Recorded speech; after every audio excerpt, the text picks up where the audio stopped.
Yes, I am back and I'm doing a second vlog. This time I am multitasking because I have got a lot to do today, but I really wanted to get the vlog done. So I am making up some jewellery orders while I talk about an event I went to this week, which is why there are some books here. The event that I went to, it was the wonderful Giovanna Fletcher, and she was doing a talk, her first ever book talk at Waterstones, Covent Garden. I have read Giovanna's books and I've loved them. As I was going to be in London anyway because I work in London, I decided to head on over to Waterstones with my mother, my lovely, lovely mother, and watch the event. It was like a Q&A. The main subject of the event was Christmas with Billy and Me, but of course she talked about her other books. She talked about inspiration, what inspires her.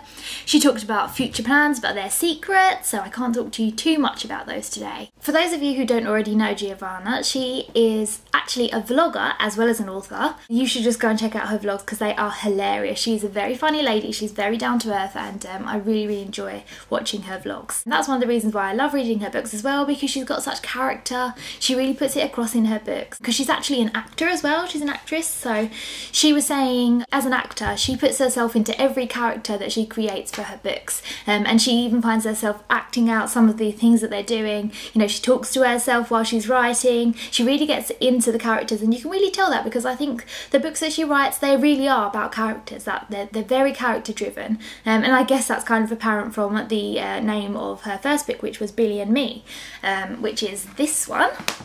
This copy actually, as you can see, it's signed by the author, but that was just luck. I actually managed to find this one in an Essex, because Giovanna is a fellow Essex girl, and she signed some books and sent them out to some of the Essex Waterstones, and so it says, "With love, Giovanna Fletcher." Following on from the success of Billy and Me, she wrote a book called You're the One That I Want. Keep an eye out for the review of You're the One That I Want on my blog soon. My mother is currently reading that one. I did get You're the One That I Want signed by Giovanna during the event, and it was really funny because I had to spell it out to Giovanna because it's a bit tricky and she wanted to write a dedication into the book. But then when she went on to sign the second book, which was Christmas with Billy and Me, she kind of forgot how to spell my name. Then she felt really guilty about it, and so she wrote, "I'm terrible." And I think it's quite funny. It just has a story to it now, so I like it. It's going to make me remember it for a long, long time.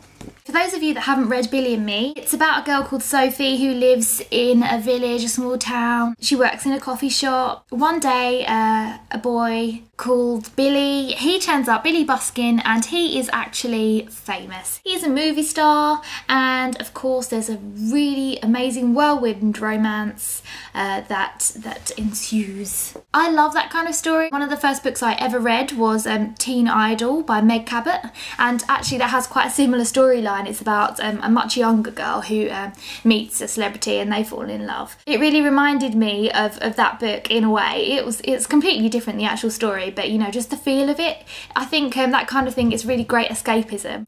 I guess Billy and Me isn't quite escapism for Giovanna because she has her own celebrity romance, although they met when they were just 13 years old. She is actually married to Tom Fletcher of McFly fame, so although the actual story isn't based on her romance with Tom, it has that sort of authenticity of somebody who has been in that situation before, which is something that I found quite interesting about the second book, You're the One That I Want, because although I don't think it is based on true events, while I was reading it I really, really felt like it was so true. It's completely different to Billy and Me. It's much more sort of, it's heartbreaking. The whole thing is heartbreaking, but in this kind of warming way. It's about a girl who, she has two best friends that are both male when she's you know, from the age of 9 years old, and you sort of follow the story of them growing up, and she loves both of them. She really does love both of them.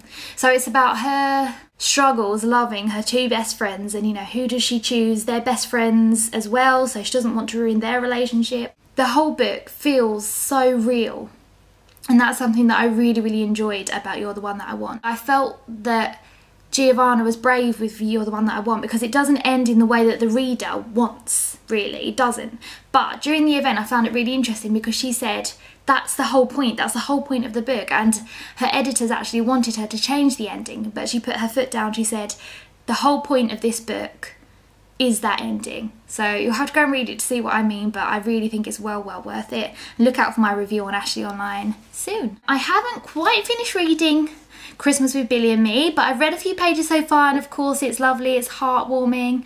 It brings back those two familiar characters, Billy and Sophie, who I fell in love with in Billy and Me. So I'm excited to carry on reading it, and I love that I've got the signed copy with the funny dedication in there, so thank you for that, Giovanna. I probably should have asked G to actually star in this vlog.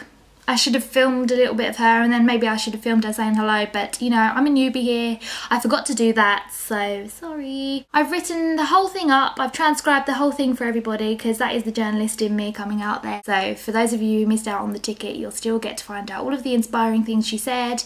I can't include the secret about her future book, but you know, you'll just have to wait and see for that one. So check out the blog, and thanks for listening, and I will see you again soon. Bye. Stop it. Stop it. Trixie.